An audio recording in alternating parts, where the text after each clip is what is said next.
买松卡比较酷好看一点呢，没得马地的呢。สินค้าไม่ได้ทำสินค้ามั้ง啊，他点看嘛？อ๋อไม่ได้ทำสินค้าเห็นมีหิวมุกันเนาะ ฮะเห็นมีหิวมุกันเนาะมาดีเลย อ๋อมะเหล่มันเป็นตีเดียวอ๋อเห็นหรือเปล่าอ๋อมันเป็นตีเดียวค่ะมะเหล่ทำสินค้าเมืองใต้เมืองไทยอ๋อเมืองลาวค่ะอ๋อคิวอ้างใดครับเนี่ยนี่ตัวมาครับวันนั้น อ๋อ เนาะ ครับเป็นสินค้าเนาะจะได้กินวันค่ะสินค้า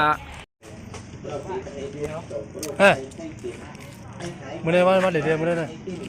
เดี๋ยวมื้อนี้เลยสามสิบข้างค่ะค่ำอ่ะสามสิบค่ำในเหมือนทุกวันสามสิบค่ำเลยจะไปที่ไหนมาไหนนั่นน่ะจะไปที่ไหนน่ะวัดไหนครับมื้อนี้อยู่ที่ใดอยู่เมืองไรบ้านไรมาหน่อยหน่อมหุ่นเนาะหูขาหูขาขาของหูขานี่นั่นน่ะเดี๋ยวไปกันแล้วนะย้อนหูจับฟังด้วยมันเป็นก้นตัวก้นต้องรู้จักกันว่ะนี่นั่นน่ะอาจจะหูจักกันนะหูจักเลยกันเนาะก็ไล่เดี๋ยวกันเลยล่ะ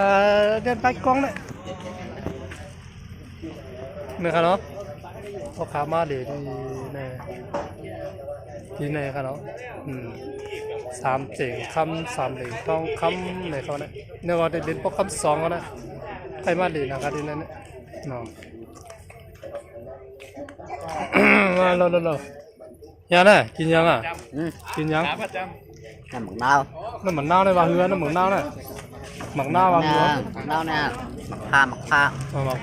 ผ้าว่าปุ้ยหมักก็อย่าเป็นผ้าไว้แม่ค่ะอย่าดี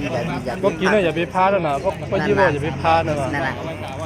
เพราะเป็นกุ้นว่ากันเปิดผ้ากันก็มากินน้ำหมักนาวในขึ้นจับขึ้นข้าวใหญ่ผ้ากันน่ะคนที่พากันเนาะเป็นยังไงมันได้มาเรื่อยๆไหมฮัลโหลในกันในมามีดี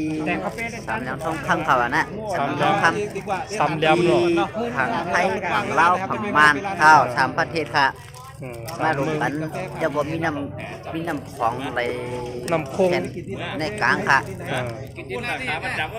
มูเตค่ะเนาะพี่น้องเขาที่อยู่ที่จำดีไกลชาวไทยมาเอ๋วนั่นก็ไม่เอาอะไรค่ะเนาะเป็นที่ดังยังเสียงในค่ะอย่าทมไม่นะเนาะนั่นค่ะอย่าทมไม่นะคะอย่าทมไม่มันไม่เอาลงมันไม่กัดขนาดนี้มันไม่กัดโอ้ผมได้ชุ่มของคนเขาเนาะนั่นค่ะแต่มันเป็นพระกันเนาะพระหลวงค่ะน้องนั่น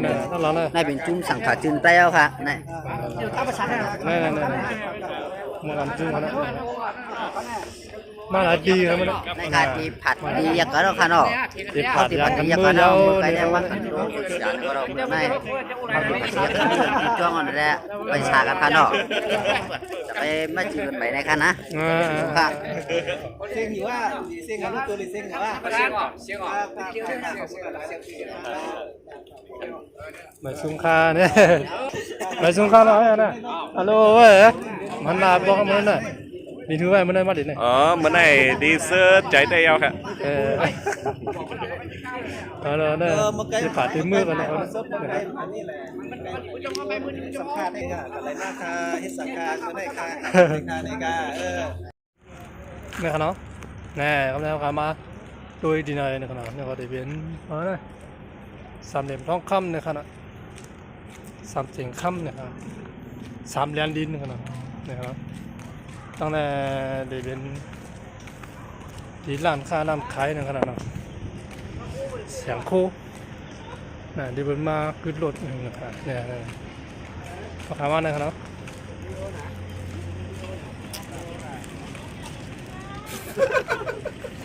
แดดไม่ไว้กับแม่เนี่ย